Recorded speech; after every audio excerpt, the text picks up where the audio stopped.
वही गोदी मीडिया है जिन लोगों ने सर्वे दिखाया जो पाकिस्तान में इस्लामाबाद, लाहौर, कराची को कब्जा दिए थे। ये उन्हीं का सर्वे है। और SIR के दिनों घुसपैठियों को घुसा दिया था बिहार में। ये वही गोदी मीडिया जो है एक प्रोपेगेंडा मोदी जी की एजेंसी द्वारा ये अधिकारियों पे दबाव को लेकर के कि काउंटिंग के दिन एक मानसिक तौर पे लोगों का दबाव बना रहे, इसलिए ये पूरा जो है सर्वे जो है कराया गया है।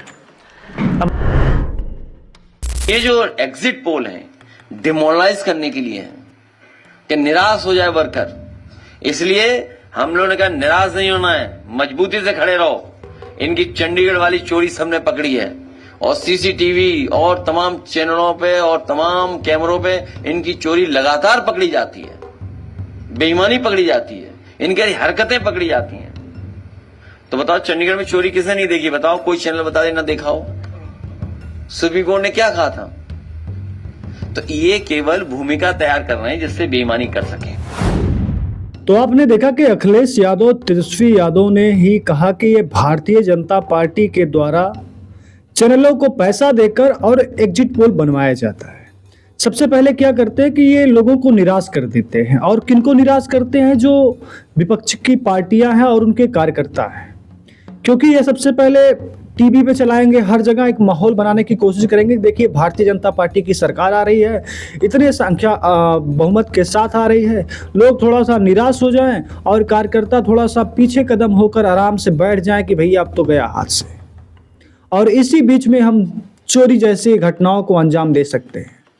ये विपक्ष की पार्टियां, चाहे तेजस्वी यादव हो, चाहे अखिलेश यादव हो, चाहे राहुल गांधी हो, जितने भी विपक्ष की पार्टियां हैं, सभी आरोप लगाती हैं कि टीवी चैनलों को जो पैसा मिलता है, बिना पैसों के तो चलती नहीं, क्योंकि इनके पास खर्चे बहुत हैं। और जब खर्चे नहीं होते तो खर्चे कौन देता है? सरकार देती है। और इसीलिए सरकार के लिए जो भी काम बन पाता है, चाहे एग्जिट पोल हो, चाहे प्रचार प्रसार हो, चाहे जो हो। आपने कभी देखा कि कोई बड़ा मीडिया वाला किसान के खेतों में कभी गया है? नहीं देखा होगा। कोई मीडिया वाला कभी किसी नहर में घुसा है जहां पानी नहीं आती? जैसे कि हमारा अंबेडकर नगर, उत्तर प्रदेश, कितनी नहरें ऐसी है जहां पर साफ सफाई, खुदाई, JCB से काम चल जाता है मगर पानी नहीं आता। कभी किसी पत्रकार को देखा? क्यों देखोगे? अगर पत्रकार आएगा, वीडियो बनाएगा तो लोग पसंद करेंगे, उससे पैसे मिलेंगे। लेकिन जब वहीं बैठे बैठे स्टूडियो में इतने सारे पैसे मिल रहे हैं सिर्फ सरकार के प्रचार के, तो पत्रकार, बड़ी मीडिया कैसे भेजेगा पत्रकारों को किसानों के पास नालियों के लिए, खड़ंजों के लिए? कहाँ, कैसे, क्यों भेजेगा? तो मेन पॉइंट ये है। अब जैसे कि तेजस्वी यादव ने बुधवार को, यानी कि आज, वीडियो तो कल सुबह 7:10 पे पोस्ट होगा, आज की डेट में प्रेस कॉन्फ्रेंस की बुधवार को, और चुनाव का मतदान खत्म हो चुका है। 2 चरण में चुनाव हुआ है। हम सबसे पहले महागठबंधन के सभी नेताओं और सारे कार्यकर्ताओं को, सभी को, बिहार की जनता को दिल से धन्यवाद देना चाहते हैं कि इस लोकतंत्र के पर्व में बिहार की जनता ने बढ़ चढ़ कर मतदान किया। चुनाव खत्म होने के बाद ही लोगों में हमने जो प्रतिक्रिया पाई है, जो हमें सूचना मिली है, वो बेहद ही सकारात्मक है। 1995 से बेहतर प्रतिक्रिया में हमें देखने को मिलेगी। और हम सभी लोगों ने भारी मतदान करके इस सरकार के खिलाफ वोट किया है। और इस बार बदलाव होने जा रहा है। कहीं भी कोई छोटी सी एक पॉइंट की गुंजाइश नहीं है कि सरकार बच जाएगी। सरकार परिवर्तन होकर रहेगा। सरकार को बदलने के लिए 2020 में 72 लाख वोट ज़्यादा पड़े हैं, यानी कि 2020 से अब की बार 72 लाख वोट ज़्यादा पड़े हैं। लोगों ने परिवर्तन के लिए मतदान किया है। इस बार इन लोगों को, इन जो सरकार में बैठे लोग हैं, इनको जाना तय है। यानी कि तेजस्वी यादव पूरी तरह से एकदम संतुष्ट हैं कि हमारी सरकार आने वाली है। तेजस्वी ने आगे कहा कि हमने पहले भी कहा था कि 14 तारीख को नतीजे होंगे और 18 तारीख को हम शपथ ग्रहण करेंगे। यह निश्चित तौर पर होने जा रहा है। भाजपा और NDA के पसीने छूट रहे हैं, वे बौखलाहट में हैं और बेचैन हैं। कल वोटिंग के दौरान लोग बड़ी कतारों में खड़े थे, लोग खड़े रहे और एग्जिट पोल आता है, यानी मतदान अभी ख़त्म नहीं हुआ था कि एग्जिट पोल आ गया। इस तरह के सर्वे को लेकर हम किसी खुश फहमी में रहते हैं और ना ही गलत फहमी में रहते हैं। ये सर्वे केवल मनोवैज्ञानिक तौर पर जितने भी अधिकारी चुनाव में लगे हुए हैं उनके दबाव में लाया जाता है। यानी कि तेजस्वी यादव ने यहाँ चुनाव आयोग के अधिकारियों को भी कटघरे में खड़ा किया, सरकार को भी कटघरे में खड़ा किया, सारी बातें उन्होंने यहाँ पर रखी है। तेजस्वी यादव ने कहा कि काउंसलिंग स्लो कराने की साजिश चल रही है, यानी कि जब वोटिंग की गिनती होगी तो उसको स्लो किया जाएगा। पिछली बार भी यही खेल हुआ था, इस बार भी मतगणना में गड़बड़ी हुई तो जनता बर्दाश्त नहीं करेगी। हमारे लोग हर जगह एक्टिव हैं, हर चीज़ पर नज़र है। तेजस्वी यादव ने बड़ी उनकी अगर हम देखें तो पूरे प्रेस कॉन्फ्रेंस में वो बहुत संतुष्ट दिखाई दे रहे हैं और उनको पूरा भरोसा है कि सरकार हमारी आनी है। देखिए, प्रशासन के लोगों पर जो दबाव डालने की जो रणनीति है वो हम आप बिहार के लोग सब जानते हैं। हकीकत बिहार के लोग, बिहार की जनता सब समझती है। और इस बार देखिएगा, अभी सर्वे चलाया गया और पूरा प्रयास किया जाएगा कि काउंटिंग को स्लो किया जाए। पूरी प्रक्रिया काउंटिंग की स्लो ये लोग करवाएंगे। दहशत जो है जिला हेडक्वार्टर्स में पैदा करेंगे।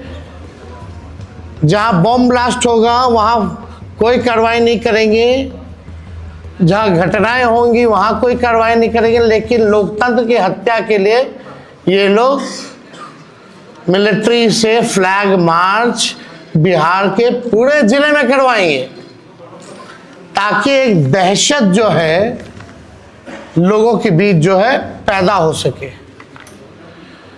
आप देखिएगा, पिछले बार भी लोगों ने 2020 में बदलाव के लिए जो है, परिवर्तन के लिए वोट दिया था। वो तो बेईमानी हुई, मात्र 12,000 का अंतर रहा। इस बार तो क्लीन स्वीप हम लोग हो रहे हैं। महागठबंधन भारी मैसिव विक्ट्री जो है महागठबंधन की इस बार होने जा रही है।